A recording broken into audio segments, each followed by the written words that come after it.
किसान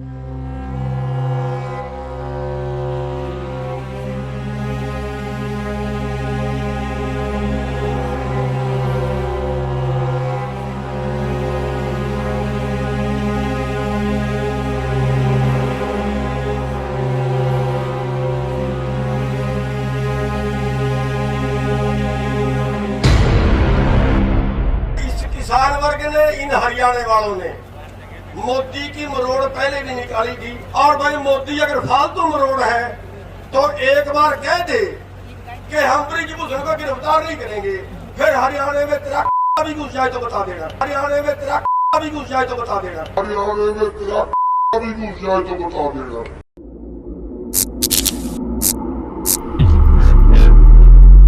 देश का गौरव कहे जाने वाले पहलवानों का जंतर मंतर से धरना तो पुलिस ने खत्म करवा दिया, जिसके बाद पहलवान अपने देश के लिए जीत चुके मेडल गंगा में बहाने हरिद्वार भी पहुंच गए थे। हालांकि समझाने पर वो ऐसा करने से रुक गए, लेकिन अब पहलवानों की ये लड़ाई सिर्फ सांसद ब्रजभूषण शरण तक ही सीमित नहीं रह गई है, बल्कि इस बार ये लड़ाई हरियाणा वर्सेस मोदी होती चली जा रही है। हरियाणा की खाप पंचायतें और किसान संगठन अब पहलवानों के पक्ष में खुलकर आ गए हैं और सीधे तौर पर प्रधानमंत्री नरेंद्र मोदी को चेतावनी दे रहे हैं।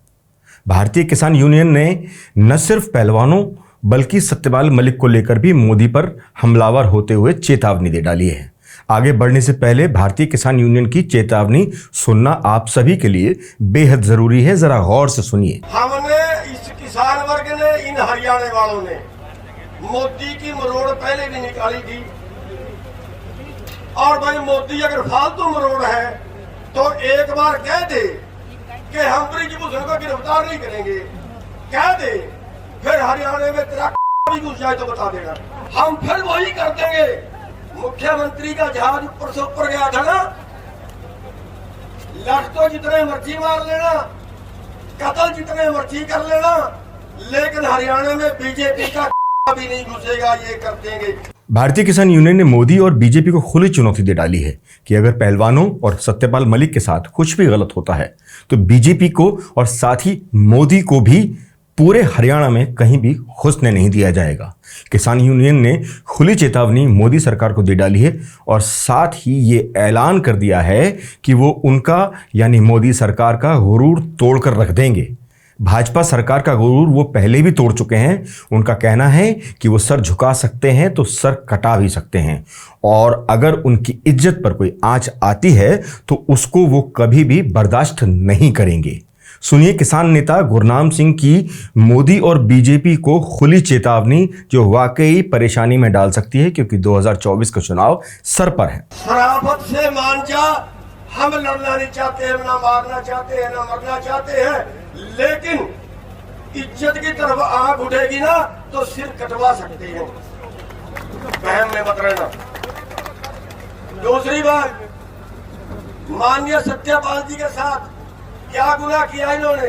इनका मकान छीन लिया, छोटे से फ्लैट में रह रहे हैं किराए की, इनकी सिक्योरिटी छीन ली, इनका सारा कुछ छीन के ऊपर सीबीआई की रेड। हम बता देना चाहते हैं, थोड़ा सा साइड में जो माननीय सत्यपाल मलिक जी को आश्वासन देना चाहते हैं कि अगर सत्यपाल जी की तरफ उंगल की तो सारा हरियाणा इनके साथ में खड़ जाएगा। और मोदी जी, अगर तेरे को अपनी लोकप्रियता का घमंड है, सुन लो भाई, हमारी बहन सुन ले, अगर मोदी जी तेरे को अपनी लोकप्रियता का घमंड है तो इलेक्शन ऐसे करा ले जैसे सरपंच का होता है। एक तरफ तो मोदी जी तू खड़ जाना और दूसरी तरफ हम खड़ाएंगे सत्यपाल मलिक जी को। अगर तेरी जमानत जब्त ना करवाई तो फिर हम कहना। सत्यपाल मलिक जो गवर्नर के पद से हटने के बाद एक खुलासे मोदी सरकार के खिलाफ कर चुके हैं। पुलवामा हमले को भी उन्होंने मोदी सरकार की नाकामी बताया था, जिसके बाद वो काफी चर्चा में रहे। कई मीडिया संस्थानों को दिए इंटरव्यू के दौरान उन्होंने साफ साफ मोदी सरकार को पुलवामा अटैक का दोषी बताया और दावा किया कि अगर उनको सरकार ने हाथ भी लगाया तो पूरा किसान तबका उनके पीछे पड़ जाएगा। यह अलग बात है कि बड़े राष्ट्रीय चैनलों ने उनके इस मुद्दे को पूरी तरह से उठाया नहीं, लेकिन डिजिटल लगातार उनके मुद्दे को उठाता रहा। भरे मंच से जब किसान नेता ने सत्यपाल मलिक को लेकर बड़ी बात कही तो साफ हो गया कि जिस तरह पुलवामा वाले बयान के बाद सत्यपाल मलिक को परेशानियां झेलनी पड़ी, चाहे वो सीबीआई की पूछताछ हो या अन्य कोई दूसरी, इन सब से किसान संगठनों में बहुत रोष है। उनका आरोप है कि सरकार ने सत्यपाल मलिक से सब कुछ छीन लिया है। दूसरी तरफ पहलवानों के साथ पुलिस का बर्ताव, सरकार के किसी भी लीडर द्वारा पहलवानों से बात न करना या बृजभूषण शरण पर कोई कार्रवाई न होना किसान संगठनों को क्रोधित और बहुत क्रोधित करता चला जा रहा है। पहलवानों, खासतौर पर महिला पहलवानों से जिस तरह से हाल में घटित हुई अभद्रता भी एक बड़ा कारण है किसानों के क्रोधित होने का। किसान संगठन इसको अपनी इज्जत पर हमला मानकर बैठे हैं। इस सारे प्रकरण के बाद ये लड़ाई न केवल पहलवान और सत्यपाल मलिक की रह गई है, बल्कि अब मोदी वर्सेस हरियाणा हो चली है। हरियाणा हम इसलिए कह रहे हैं क्योंकि अधिकतर खापे और किसान संगठन हरियाणा से जुड़े हैं। ऐसे में आगामी अगला विधानसभा और लोकसभा चुनाव बीजेपी को चने चबाने वाला चुनाव साबित हो सकता है, क्योंकि इसी हरियाणा ने 2019 में भाजपा को 10 में से 10 सीटें जितवा कर दी थी। किसान संगठनों की नाराजगी भाजपा को न सिर्फ हरियाणा बल्कि पंजाब, मेरठ, मुजफ्फरनगर और सहारनपुर जैसी कई सीटों पर भारी नुकसान कर सकती है। बल्कि अभी से लगने भी लगा है कि धीरे धीरे भाजपा इन जगहों पर अपना जनाधार खोती चली जा रही है। हरियाणा के पंचायत चुनावों में जिस तरह से बीजेपी और अन्य पार्टियों के हाल हुए, उससे लग रहा है कि इन जगहों पर भाजपा की मुश्किलें बढ़ने वाली हैं, या यूं कहें कि बढ़ गई हैं। खुद मुख्यमंत्री मनोहर लाल खट्टर के गृह जिलों में पंचायत चुनाव में भाजपा को करारी हार का सामना करना पड़ा था।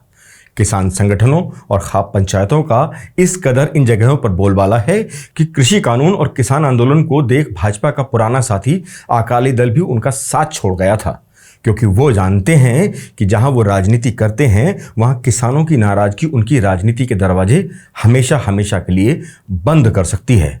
अब देखना होगा पहलवानों और किसान संगठनों की नाराजगी सरकार कब तक झेलती है, और क्या मोदी सरकार नाराजगी कम करने के लिए पार्टी स्तर पर बृजभूषण शरण सिंह पर कोई कार्रवाई करेगी। आने वाले समय में अगर सरकार जल्द किसानों को शांत नहीं कर पाई तो कई जगह पर 2024 में भाजपा की राहें मुश्किल होना तय माना जा रहा है। आज के लिए बस इतना ही। नमस्कार।